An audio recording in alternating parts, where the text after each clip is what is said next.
everyone. We're just going to give everyone a couple more minutes before we start.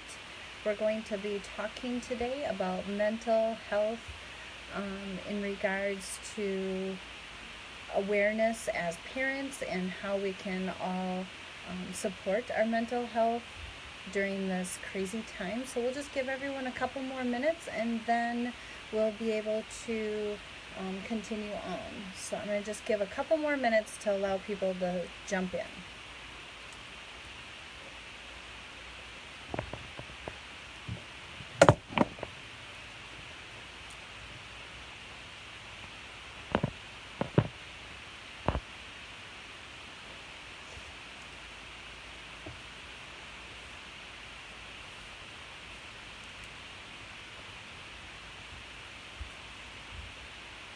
All right, we'll get started here. So I guess what we were looking at as a team is trying to bring awareness to everyone during this crazy time and trying to help everyone maintain some mental health and how to do those options or opportunities to give yourself, especially during this crazy time. And a lot of parents are teaching kiddos from home and staying home and changing their offices into or their rooms in their houses into offices. So I'm going to introduce myself. I'm Jenni Kegley. I am an occupational therapist hired through Tender Touch Therapy, and I am working at our medical support services Racine/Mount Pleasant office. So I just wanted to give you guys some advice, some ideas to help everyone function in their homes at this time. I think the first thing that we definitely need to remember is it's okay to give yourself a break. It's okay to give yourself a break from being a parent. It's okay to give yourself a break from just life in general. And the best way to do that is, one, obviously you want to make sure that the kiddos are safe if you are at home with them, and that they're being supervised appropriately. But maybe go jump in the bathtub and lay in the bathtub for 20-30 minutes. Go for a walk. Just give yourself some you time and some downtime and some quiet time. And that's really important because then when you come back, you're all refreshed and you feel better coming back and dealing with the situations that you may be presented with. One really good option while you're doing this is to set a timer. Then you're not feeling like, oh, I have to keep checking to see if I'm going to make it back out of my me time on time. So set a timer for 20 to 30 minutes. Go to the bathroom, draw yourself a nice hot bathtub with bubbles, or take a shower, a long hot shower, and just give yourself that downtime, that quiet time, that time away from life. And when you get back, you hopefully will feel very refreshed. Like I said, you could take a walk, read a book, whatever you feel would be beneficial for you, because everyone has different opinions or different needs. Some other things that would be helpful to help raise your own personal morale or help you feel better during this time would be lend a helping hand. Go to maybe your grandmother's or your grandfather's or an elderly neighbor and lend a helping hand. Everyone needs help right now outside, getting their yards cleaned up, picking up the sticks, pulling weeds, doing things like that. Running to the grocery store if you're comfortable with doing that. And lend a helping hand. That makes you feel better as a person. It makes you increase your feelings of worth. So definitely that is something that would also help during this time, not only for yourself, but also that other person. They're going to then be receiving that good deed and that positivity and help boost their morale, help them feel even better. One of the most powerful stress reducers is exercise. Now, I am not an avid exerciser. I do not like exercising, but simple exercise would be to go outside, walk the dog, walk around the yard, doing simple exercises, especially when you're in the outdoors or in nature, is a very large contributor to decreasing that stress and helping you in that mental health stability. So definitely exercise would be another great option.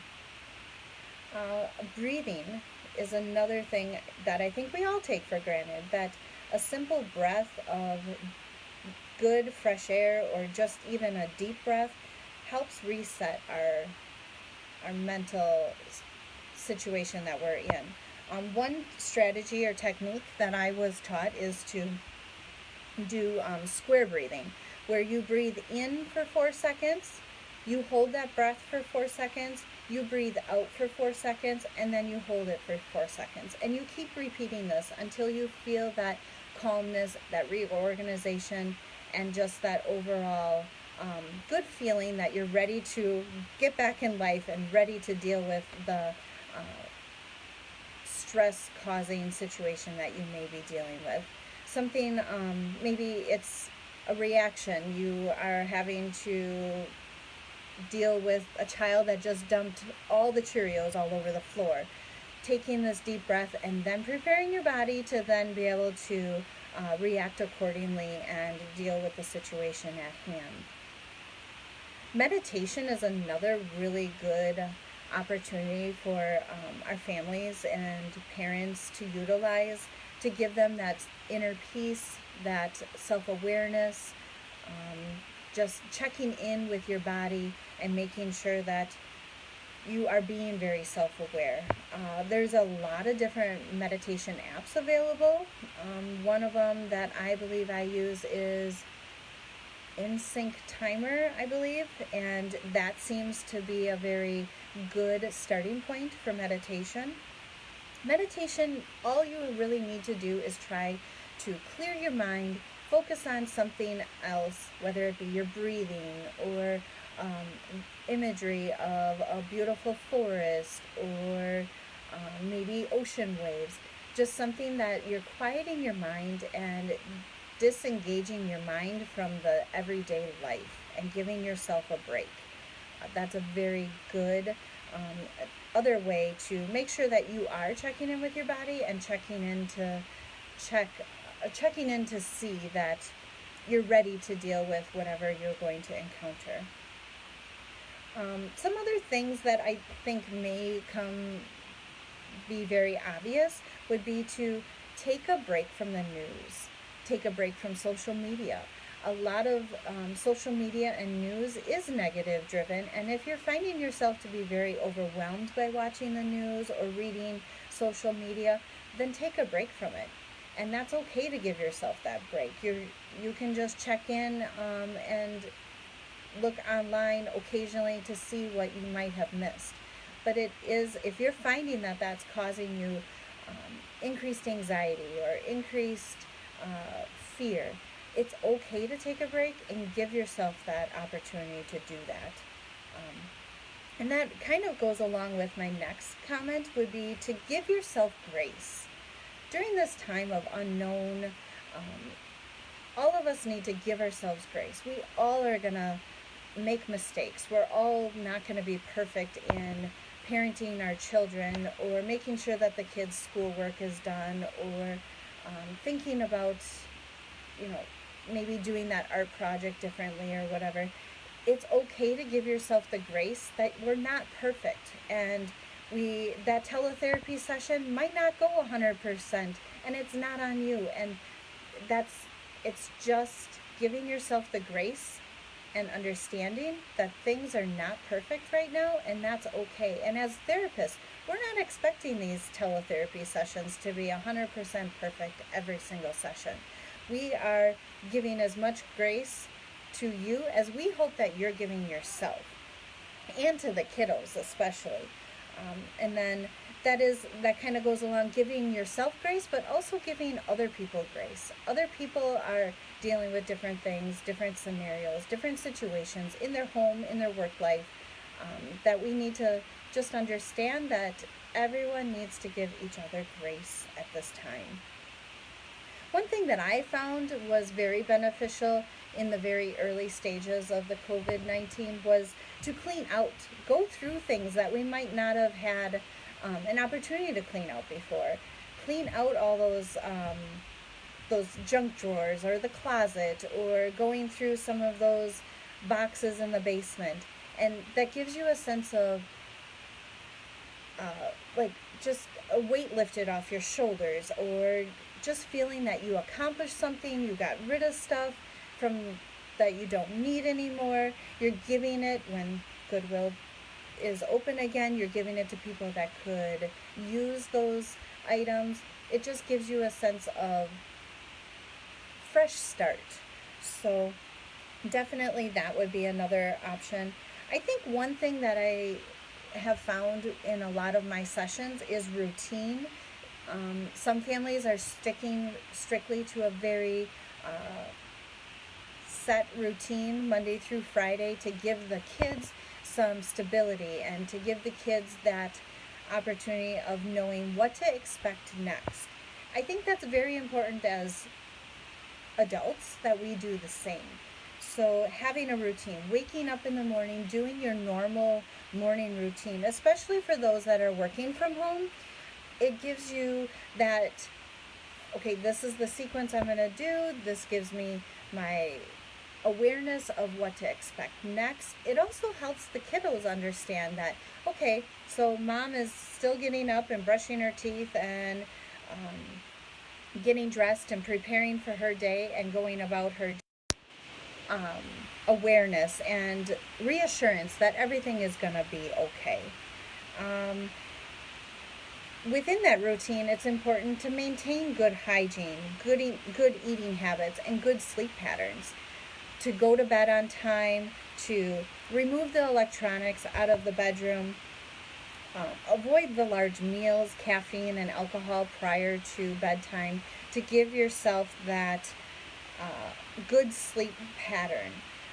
And that prepares you then for the next day to be able to handle, endure, and be ready for the challenge of any activities or tasks that come your way the next day.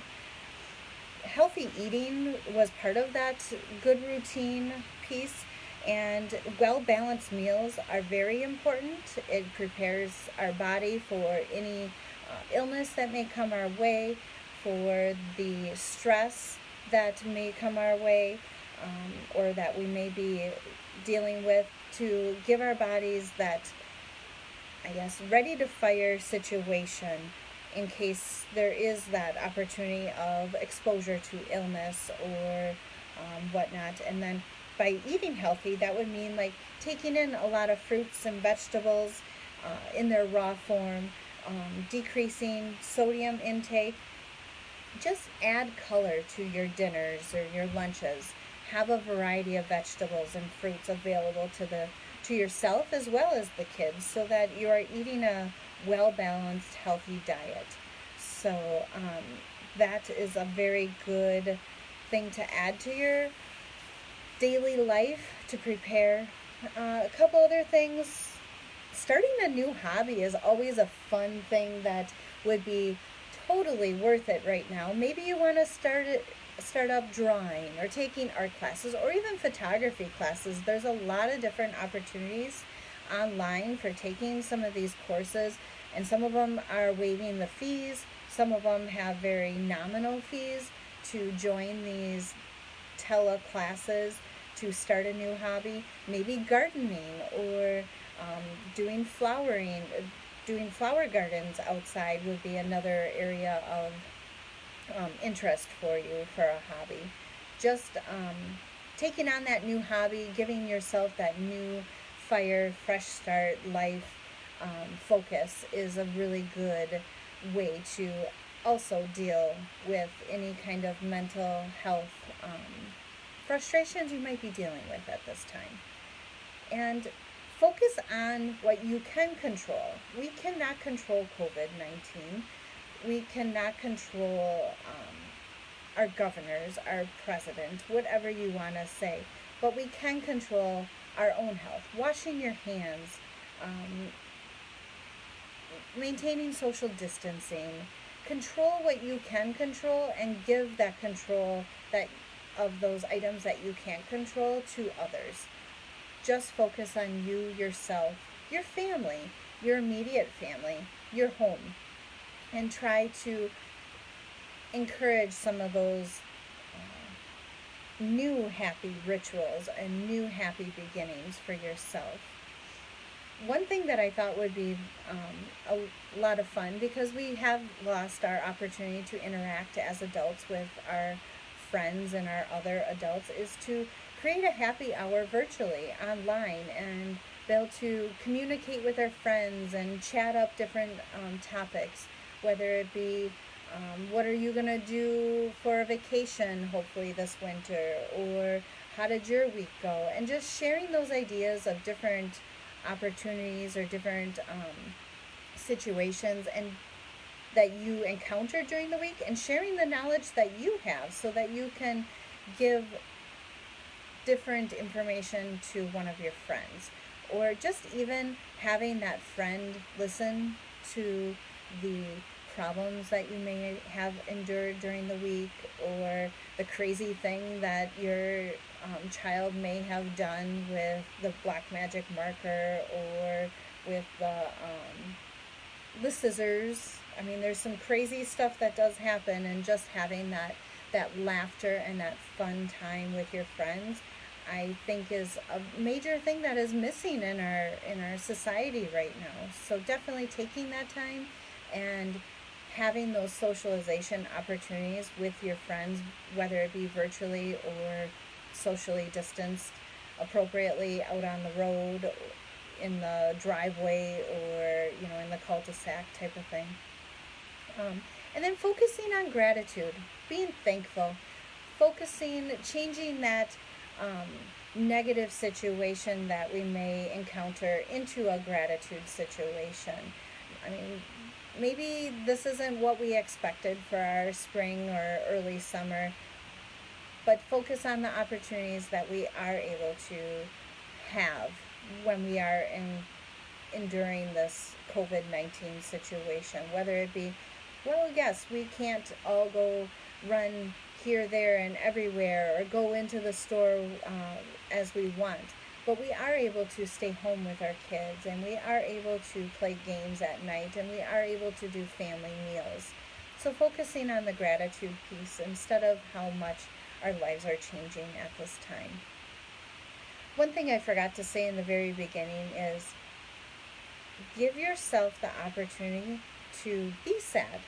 Give yourself the opportunity to be mad or frustrated and angry. Set a timer, and if you need to cry it out for 30 minutes, then cry it out for 30 minutes. And then when that 30 minutes is up, okay, I'm ready to deal with life. I'm ready to deal with what comes at me. It is important as parents that we are showing that it's okay to have these range of emotions, and that we're able to continue on, that we're able to still proceed with making dinner, or still proceed with taking care of our families. Even though we may have been sad earlier, we've dealt with those emotions, and now we're able to move on. And we have to allow our kids to see that we're validating all these feelings. Otherwise, the kids are just as confused as we are in this situation. So I gave you guys a lot of different ideas, a lot of different pieces of advice per se. If you have any questions, please feel free to put that in the text box below, whether it be now or towards afterwards, and I can jump in and answer any questions that you may have. I'm definitely not speaking from a level of like psychology expertise, but just speaking from my heart and trying to help out the families that are enduring some craziness at this time, and trying to give some different ideas that maybe somebody else might not have thought of. So definitely just trying to give some inner peace to everyone, and share the grace and understanding that we're all in this together. We all can get through this together, and at times it takes a village, as the saying is. So if you need help with your kiddo or need some additional ideas on how to deal with various problems or situations or issues, reach out to a friend, reach out to a family member, and try to get that support. We don't need to do this alone. We can all do this together, and we're definitely here for you as a team at Medical Support Services and Tender Touch Therapy.